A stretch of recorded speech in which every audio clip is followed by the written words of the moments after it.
మామూలుగా ఆయన వైద్యుడు. అమ్మా నాన్న నుంచి రాజకీయ వారసత్వం అందుకున్నారు. డాక్టర్గా సేవలు అందించడంతో సరిపెట్టుకోకూడదని అనుకున్నారేమో రాజకీయాల్లోకి వచ్చారు. పేదల సమస్యలపై పోరాడారు.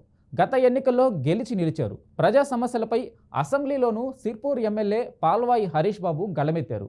ప్రజా సమస్యల పరిష్కారానికి కృషి చేస్తున్నారు. సిర్పూర్ నియోజకవర్గ ముఖ చిత్రంపై బీఆర్కే న్యూస్ స్పెషల్ ఫోకస్.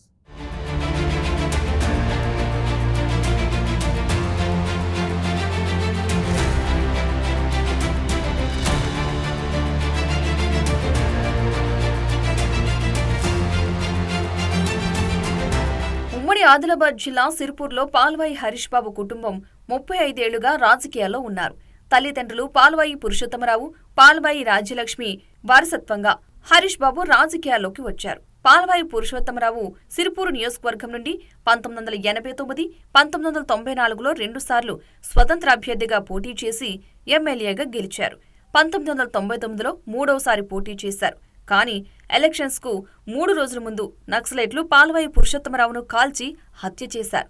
దీంతో ఆయన భార్య పాల్వాయి రాజ్యలక్ష్మి 1999లో టీడీపీ నుండి పోటీ చేసి ఎమ్మెల్యేగా గెలుపొందారు. తర్వాత 2004 ఎన్నికల్లో కాంగ్రెస్ అభ్యర్థి కోనేరు కోనప్ప చేతిలో ఓటమి చెందారు. ఆ ఓటమి తర్వాత 2004 నుండి 2018 వరకు పాల్వాయి కుటుంబం రాజకీయాలకు దూరంగా ఉంది. 2018లో పాల్వాయి హరీష్ బాబు వారసత్వంగా రాజకీయ అరంగేట్రం చేశారు.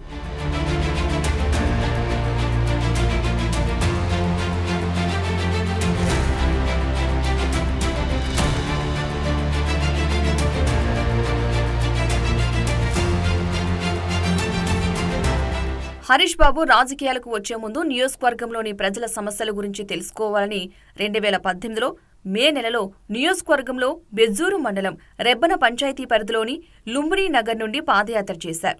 600 కిలోమీటర్ల పాదయాత్ర నిర్వహించారు. పాదయాత్ర ముగిసిన తర్వాత ఆయన 2018 ఆగస్టులో కాంగ్రెస్ పార్టీలో చేరి 2018లో జరిగిన అసెంబ్లీ ఎన్నికల్లో సిర్పూర్ నియోజకవర్గం నుండి పోటీ చేసి టీఆర్ఎస్ అభ్యర్థి కోనేరు కోనప్ప చేతిలో ఓడిపోయారు.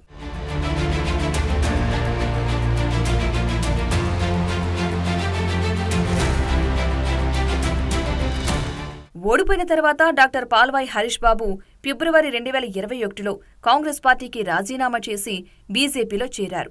ఏప్రిల్ నెలలో పెంచికలపేట మండలం కొండపల్లి పోడు రైతుల పక్షాన పోరాడి 40 రోజులు జైలు జీవితం కూడా అనుభవించారు. ఆయన 2022లో ప్రాణహిత ప్రాజెక్టు సాధన కోసం 75 కిలోమీటర్ల పాదయాత్ర చేశారు. ఆ తర్వాత 2023లో జరిగిన అసెంబ్లీ ఎన్నికల్లో సిర్పూర్ నియోజకవర్గ బీజేపీ అభ్యర్థిగా పోటీ చేసి కోనేరు కోనప్పపై 3043 ఓట్ల మెజార్టీతో గెలిచి తొలిసారిగా ఎమ్మెల్యేగా అసెంబ్లీలో అడుగుపెట్టారు.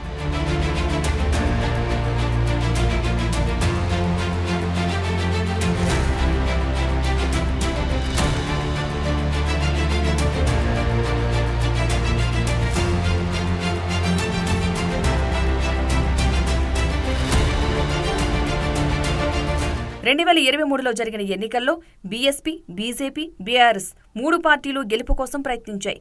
బీఎస్పీ అభ్యర్థి ఆర్ఎస్ ప్రవీణ్ కుమార్, బీఆర్ఎస్ అభ్యర్థి కోనప్ప మధ్య తీవ్ర పోటీ నెలకొంది. ఎన్నికల సమయంలో ఇరువురి మధ్య మాటల యుద్ధం చేసుకోవడంతో పాటు ఒకరిపై ఒకరు కేసులు పెట్టుకున్నారు. దీంతో 2 పార్టీల ఓట్లు చీలడంతో 3వ అభ్యర్థి హరీష్ బాబుకు కలిసొచ్చి ఎమ్మెల్యేగా గెలిచారు. పాల్వాయి హరీష్ బాబు విద్యావంతుడు అవడం, ఒకసారి ఓటమి చెందినా కూడా ప్రజల సమస్యలు తెలుసుకుని వారి కోసం పోరాటం చేయడం, పాదయాత్రలు చేయడం కలిసొచ్చాయి. పోడు భూముల పట్టాల కోసం పోరాటం చేసి జైలుకు వెళ్లడంతో ప్రజల్లో సానుభూతి వచ్చింది. బీఆర్ఎస్పై వ్యతిరేకత సైతం కలిసొచ్చింది. పాల్వాయి పురుషోత్తమరావు, పాల్వాయి రాజ్యలక్ష్మి వారసుడు కావడం కూడా గెలుపుకు ఒక కారణమని పలువురు చెబుతున్నారు. ఎన్నికల సమయంలో పోడు రైతులకు పట్టాలు ఇప్పిస్తా అని ఆయన హామీ ఇచ్చారు. కాగజ్ నగర్ పేపర్ మిల్లో ఉద్యోగాల్లో లోకల వారికి ప్రాధాన్యత కల్పిస్తామని మాట ఇవ్వడం కూడా ఆయన గెలుపుకు కలిసొచ్చింది. ఇచ్చిన హామీలకు సంబంధించి పోడు భూముల సమస్య గురించి అసెంబ్లీలో మాట్లాడి ప్రభుత్వం దృష్టికి తీసుకువెళ్లారు.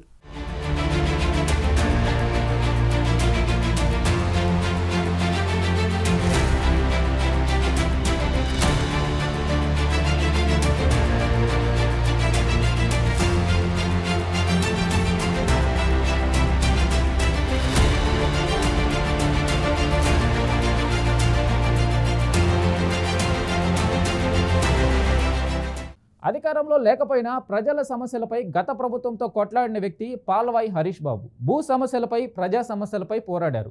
కానీ ఇప్పుడు ఎమ్మెల్యే హోదాలో ఉండి కూడా సైలెంట్ అయిపోయారంట. ఎన్నికలకు ముందు ఉన్నట్టు కాకుండా పాల్వాయి హరీష్ బాబు ఇప్పుడు మారిపోయారా? హామీలను అటకెక్కించారా?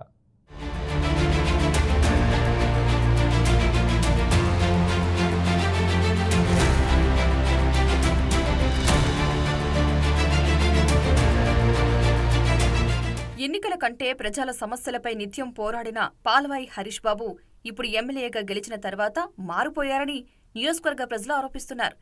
ఎన్నికల సమయంలో ఇచ్చిన హామీలను తొంగలో తొక్కారని స్థానికులు విమర్శిస్తున్నారు.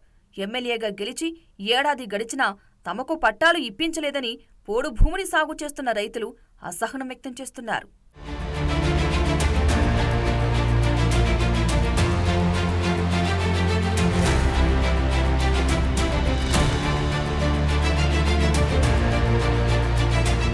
కాగజ్ నగర్ పేపర్ మిల్లులో స్థానికులకు ఉద్యోగాలు ఇప్పించేందుకు కృషి చేస్తానని హామీ ఇచ్చి మర్చిపోయారని అంటున్నారు.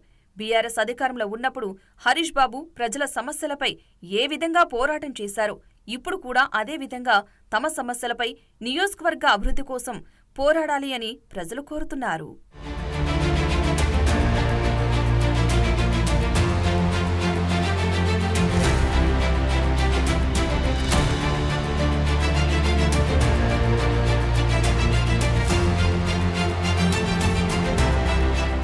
ఇప్పటికైనా పాల్వాయి హరీష్ బాబు ప్రజల సమస్యలపై పోరాడాలి అని, ఇచ్చిన హామీలను నెరవేర్చాలి అని స్థానికులు కోరుతున్నారు.